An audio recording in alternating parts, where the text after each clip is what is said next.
Greetings, my dear.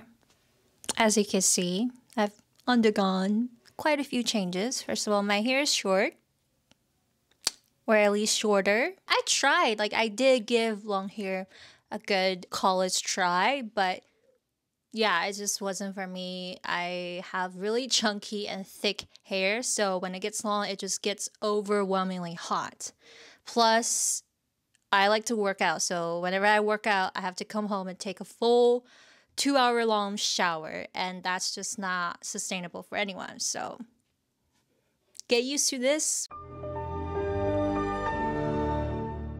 So recently I started taking French classes, like one-on-one online classes, both because I want to study French. It's been on my bucket list forever.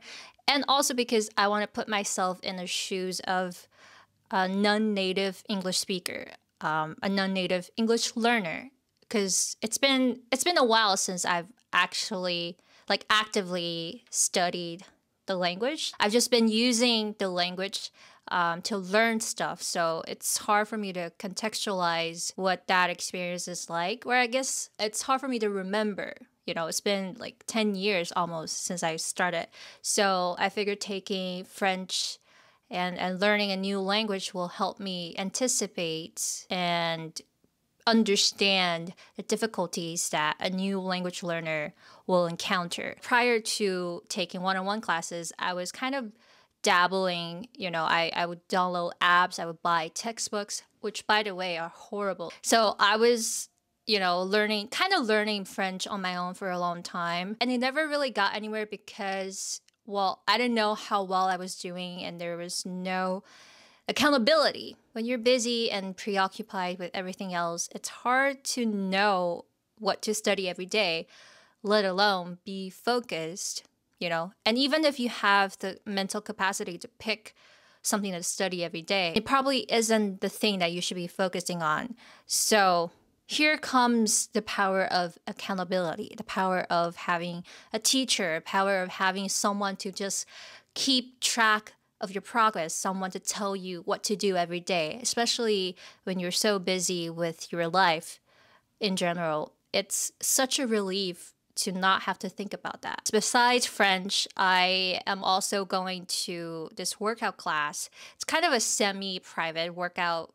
It's almost like a private coaching session. But if you think about it, all the workout regimens, all the exercises are, available out there on the internet. It's not revolutionary. It's nothing brand new. You're just doing the same thing over and over again. A lot of times you're doing the boring thing over and over again. But having a partner, or I guess having a teacher, having a trainer to look at you and just to monitor you and sometimes even cheer you up is so underrated. Maybe it's because I have poor discipline, or sometimes I just don't know what exercise to do on a daily basis. It's easy for me to just fall off that wagon, for me at least. On the other hand, I have this friend, or I guess accountability partner. We meet every week and we talk about what's been going on, but that's just another tangent. Point is, you could pay someone to hold you accountable, or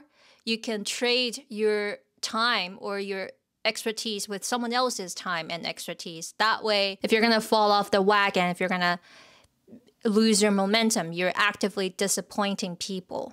It's not just an app or a machine that you're answering to. You're actively disappointing people. And we humans are naturally embarrassed by, or I guess, guilty of disappointing people, especially people that have put a lot of effort into us. If you haven't exercised in the last week or so, and your personal trainer is just there waiting for you to come back, you're gonna feel bad. Even if you fall off the wagon for a little bit, you'll naturally pick up the pace really quick. Our default is to be lazy. Our default is to not want to think and not want to show up. And so I think at least in the beginning, when you're not good at something, when you don't know what materials to study, what exercise programs to follow, find someone that's relatively trustworthy. In my case, because I'm an English teacher, in addition to teaching stuff to my students, I also assign a lot of homework to my students. I let them know what they're doing is working, what they're doing is not working, what they should be focusing on. All of this strategy, brainstorming session, they probably can also just do it on their own, but it's much easier to let someone else do it for them and let someone else with actual experience do it for them. If you have the means to it, financial or else, why not just pick the easiest thing? Why not work with someone who knows what they're doing? It saves you time, and all the time that you're saving could earn you much more money. Or, you could just spend time with your family. Like, that's time better spent than wasting your time doing a bunch of things that may or may not work. Even if you're trying to save money in the long run, let's say you wanted to save money. In the beginning, at least, when you don't know your stuff, have someone train you, have someone teach you the ways. Actively ask them, how in the future would I be able to do this on my own? Like, how do I come up with the workout plan?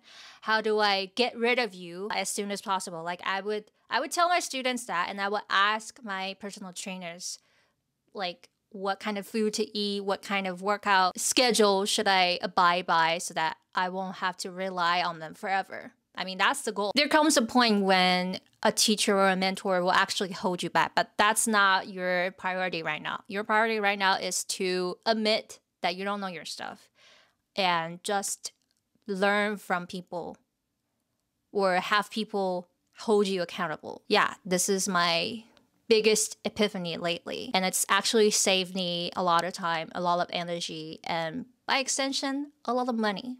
So do with this information what you will.